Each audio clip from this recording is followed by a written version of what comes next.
Hello everyone, Bloody Bananas here. Welcome to a new video. In this video, I'm going to do something very interesting. I'm trying to start a series where we just start climbing back as fast as we can, and let's see how long it takes me to go all the way from 1790 Elo back to Legend range, which is going to be 3,000 plus. I think this will be pretty fun because I tanked quite a lot for Go Battle Night.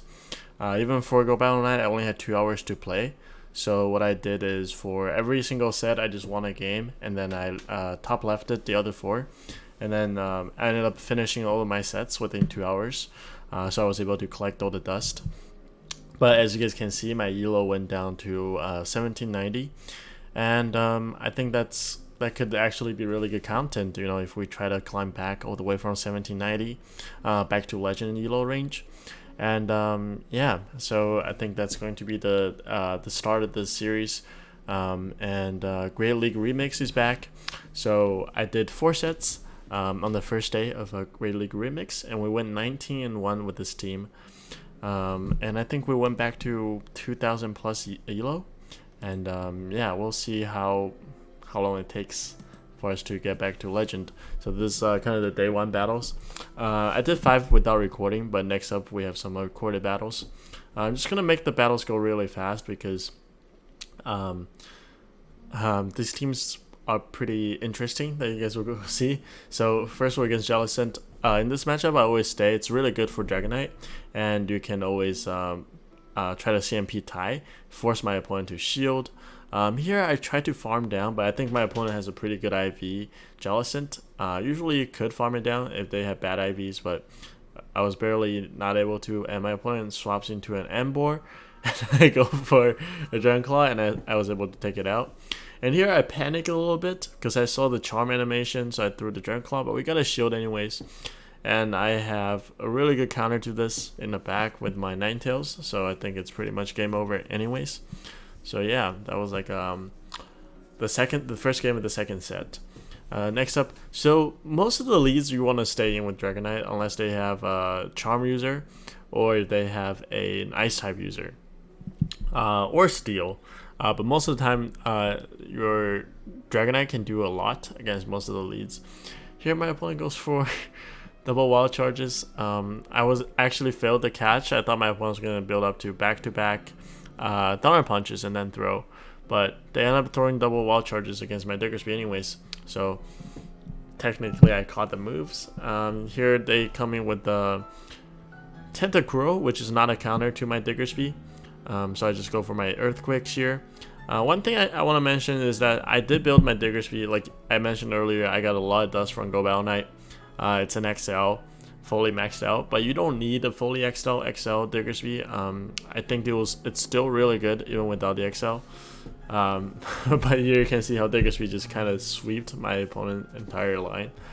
Alright, here we're against the Shiftry. But yeah, I think it's just very good Pokemon even without getting all the stats. It's just very tanky, and you have very good moves in general. Here my opponent throws on, is that 7? That might be, no, that's only 6. So I know that they went for Leaf Blade, and this could only be another Leaf Blade. So I know shield the next one. My opponent swaps into a Stunfisk here, which is pretty interesting. I go for a Dragon Claw, got a shield, so now I can safely swap into my Diggersby and go for the Earthquake to take it out. Pretty interesting gameplay all over the place, honestly. I played kind of bad for one of the games. So I wasn't able to go 20-0.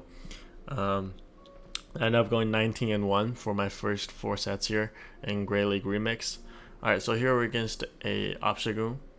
Obstagoon is also pretty interesting. I used to shield in this matchup, but now I just let it go because I think I would rather take advantage, shield advantage, or we could win this matchup, right? So we almost got to another one, but my opponent swapped out into Nidoqueen to farm me down before I could get to another move, which is really good play by my opponent because my reaction was very slow. I couldn't swap out on time, but they went for, we have a really good counter here with Diggersby, right? The Poison Fang was resisted. They did go for that first, and then they built up to the Earth Power, so I'll shield the next one. And then we're going to go for the Earthquake right away because we don't want to tank another point. We don't want to get defense dropped again, but I think it will be fine. It would just make my opponent cross chop here, do a little bit more damage. But I was able to tank it, so I save a shield for my Canto Ninetales Shadow. So the point of this team is that you have two Pokemon to cover for Dragonite's weaknesses, right? Dragonite is weak to Charm, and then you have two counters to Charm. Dragonite is weak to Steel. You have two Pokemon that can handle Steel types, and Dragonite is weak to Ice. And technically, you have two Pokemon that can handle Ice type. Diggersby is not that great, but it could definitely hang against some of the Ice types with its Fire Punch, right? So we're able to take that game barely because we were able to farm down my opponent. Alright, so here we're against the Lantern, which is a really good lead for Dragonite because we outpace very significantly. And then they have a Gardevoir. The Charm lands and did like a quarter, took out a quarter of the HP on my Dragonite. But fortunately I swapped out before the next Charm registers and I was able to win swap, which is pretty good for me. So what I can do here is go into Diggersby because Diggersby is such a good counter against Nidoqueen, right? And then we still have the what was it? Lantern, right? They have a Lantern in the back, so I can just farm this Nidoqueen all the way down. They went for Sludge Bomb for some reason, which is double resisted, so it did pretty much no damage. And then I can just Earthquake and then take out the Lantern with my Diggersby. Diggersby is such a beast. If you guys don't have a Diggersby, I definitely recommend looking into it. So here against Delcatty, which had Charm. So we swap out, and then they have a Ludicolo here. We build up to Overheat, but we don't throw the Overheat because we don't want to debuff ourselves. If they don't shield, I think I was just going to go for a straight Weather Ball, but because they shield the first one, I will go for an Overheat for the second one. And my opponent didn't shield, they didn't expect that, and we're able to take out my opponent. And win swap advantage. And winning swap is very important here because we could avoid the matchup with my Dragonite against a Delcatty. I shield here because I don't know what moves he could have. I thought maybe it learns Focus Blast, but fortunately that wasn't the case. So I go for Earthquake to chip down my opponent Diggersby, and then I could pretty much farm down this Diggersby. Or I could build up to 2 Dragon Claw and then take it out that way. But this should be pretty straightforward. Winning swap was kind of everything. I'm not sure if I could still win if I didn't win swap, because getting shield advantage might mean I'm going to win this game anyways. But this game over at this point.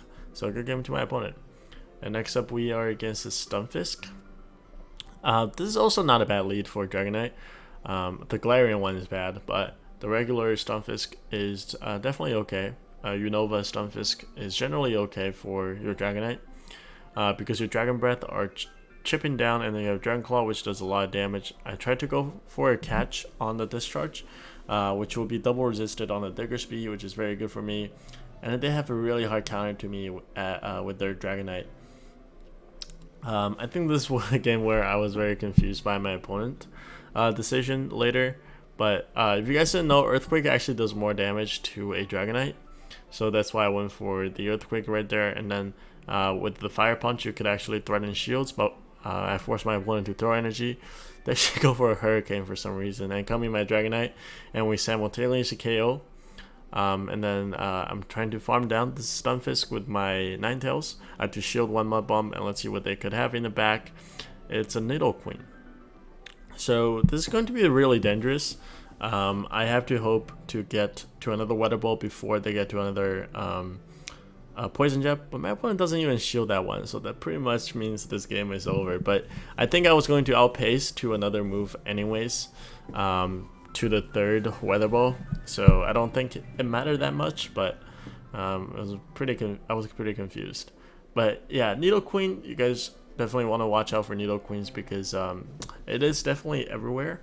It's one of the best picks in Remix Cup. That's why we have Diggersby as a pretty hard counter, and then the other two Pokemon could kind of hang against the Nidoqueen in general, right? I believe this might actually be the game I lost. And I don't think there was much I could do. If you guys see what they have in the back, because Mana Buzz kind of hard counters a Diggersby, right? It resists the Mush shots, and the Fire Punch don't do that much damage.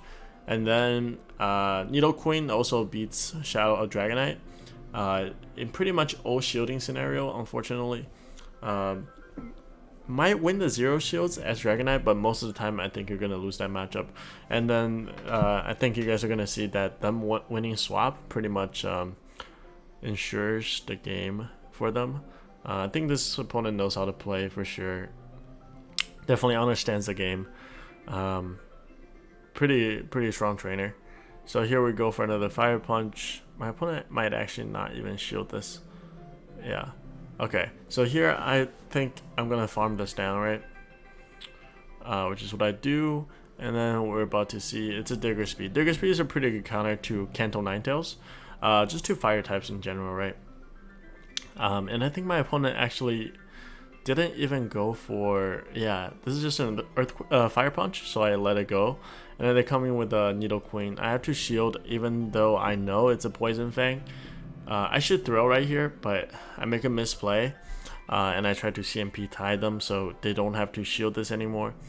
I think that was my biggest misplay. But besides that, I think that was really hard for me to win this game. I could have caught that move, and that could have been my win condition. But I didn't really execute to my win condition, unfortunately. So I had to take a loss here in my first day of battling. So good game to my opponent. Next up we are against Jellicent. Jellicent, again, it's a good matchup. I just like to throw on the CMP, but my opponent got a desync or something and was able to win CMP. So I wasn't that concerned, but here I go for a Dragon Claw here. Trying to take a shield, we will take out this Jellicent. I could have probably farmed it a little bit more, but my opponent shields, so I'm going to farm a little bit more and then go for this Dragon Claw. And then my opponent has an Ariados, and I go for a chip, and I have pretty much two counters in the back, so I swap out, coming with my Ninetales, Kanto Ninetales. I go for these Weather Balls, which actually is still chunk Diggersby, even though Diggersby is supposedly a good counter, but it doesn't resist the Weather Balls, right? I shielded the bait, but that's fine because I could just let my Ninetales go down. I still have my Dragonite with a really good HP, and I could pretty much farm down this Diggersby because I would survive a Fire Punch even from here, and I still have a full health Diggersby in the back for their Bug type Pokemon, right? My opponent recognizes that and decides to leave the game. Alright, Kanto Ninetales. I would totally respect this opponent because I think Kanto Ninetales is really good. I should have thrown my move right here for the CMP, but I didn't, unfortunately. So here I'm going to go for a catch on the Weather Ball.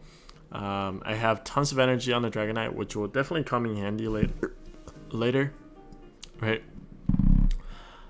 Here my opponent goes for a Cross Up, has my Champ, so that's a very good counter to me. Let's see what I do here. I go back into my Dragonite. I have 2 Dragon Claws stored. I need to hopefully get to 3, but my opponent got a counter through, so I think that's really bad. That means my opponent should be able to counter me down. And then I come in with my Ninetales. I know this is not a Rock Slide because my opponent did a build up to it, and I decided to not shield it. And let's see, they come back in with the Ninetales, so they must be weak to my Ninetales, right? I built up to double Weather Ball, and then I didn't really see what was it. It was an Executor, so it just died to one single Weather Ball, and GG to my opponent. Next up, we have Beedrill, which is a pretty good lead for us, because Dragonite survives whatever they throw, and we can outpace to the Dragon Claw. I actually try to preserve my Dragonite, and they come in with a Superior. So this matchup is really interesting. Because I have a pretty good IV1, I think it actually allows me to get to another Fire Punch, and they can't farm me down. So if my opponent gets greedy here, I will be able to farm down. I will be able to get to another one and force a shield, or I take this out.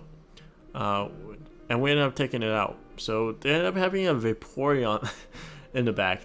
It's crazy what you see down there in the 1700 or 1800, 1900 elo range. Luckily I saved my Dragonite. My opponent made a really good catch on the Dragon Claw, but I think I'm still okay because I can just farm down this Beedrill here. I need to shield respect a Drill Run, but it was just a Sludge Bump. And then they have a Vaporeon coming back. I think Weather Ball should be enough to take out this Vaporeon, even though it's resisted. Alright, good game to my opponent. Next up we have Dragonite versus Dragonair. So we win CMP. We get to the move at the same time, and we're not both throwing the move, I think.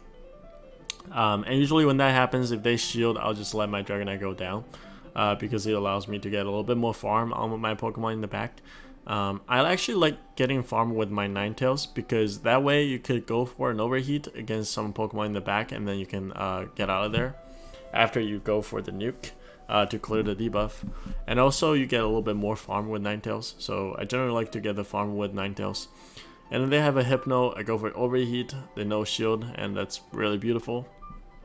And it turns out they have a Registeel in the back, which Diggersby is a very solid response to Registeel. You win in pretty much every shielding scenario, going straight Earthquake. So this is really good. I can just build up even more energy here and go for the Fire Punch. And I think this is pretty much game over. Yep, so I go for another Fire Punch against a Hypno. This is definitely game over. My opponent is still trying. I will shield the Shadow Ball, and I think I will just Fire Spin down, because I know he doesn't get to another move. And GG to my opponent. Next up again, Nidoqueen. Nidoqueen is not great. My opponent probably lagged in this game. I think I'm just going to skip this one, because I'm pretty sure my opponent just lagged completely in this game. And then he had like other Pokemon in the back that didn't really matter after I farmed down. Alright, next up we're against Obstagoon. Again, I'm not going to show the Night Slash. Generally, the first one you could tank it on the Dragonite, and you should be able to get to 2 Dragon Claws very barely, depending on if they get like a free turn. Alright, so we survived with 1 HP and we're able to get to 2 Dragon Claws. So this is really good. And we got 2 shields, and now I'm going to come in with my Ninetales, and I'm not going to shield anything. I take out the Obstagoon, and let's see, another Hypno. That's really interesting. I think I might just save my energy. Okay, I tried to go catch a Thunder Punch, which is totally fine. They have a Scolipede in the back, so my opponent may have brought a Love Cup team. So this is very interesting. I'm going to keep farming, and then I'm going to throw this Fire Punch, and this is pretty much game over. I don't think there's anything my opponent can do at this point. I'm going to land Earthquake, and then I'm going to swap and go for the Overheat to finish off this Hypno. So good game to my opponent. And I think there's only like one more game remaining, and then we'll see like my final elo after day 1 of this challenge. So let's see. Stunfisk, if they have Mushot, this matchup is really, really good, because the fast ones are not doing anything. If it's Thorn Shock like we've seen before, it will be a little bit tricky, but this is totally fine. We go for a Dragon Claw. We got a shield. That means I will match the shield as well on this discharge. And I'm going to overfarm, and then I'm going to throw here just when they're about to get to another move. And I think I will try to go for a catch if they don't shield. Alright, so they have a Crobat. I should have swapped, because I have pretty solid answers in the back against this Crobat. But that's okay. Diggersby is such a good counter anyways to this Crobat. I come in with Diggersby. They go for Poison Fang, and they're still staying in. I was wondering if they have some other moves that we don't resist, like a Brave Bird or something, but it's just a Shadow Ball. And it was very interesting that my opponent decided to throw that move. So now I just go for a Fire Punch, take out this Crobat, and then they come in with Obstagoon. I'm very surprised my opponent didn't swap out earlier. So now I'm going to go for Earthquake, and then pretty much I can just go for double Fire Weather Balls, and that should be game over. Why am I just opt to farm down this Obstagoon? My opponent recognizes that game was over, so it was a good game, well played. And yeah, there we go, guys. That's like my final elo. We climbed from 1790 to 2048 with 4 sets. And that's only day one, so definitely stay tuned for this challenge, and let's see how long it will take me to get back to Legend Elo. I'm very excited. Yeah, stay tuned. I'll make sure to hit the like button and subscribe for more. I will see you guys in my next video.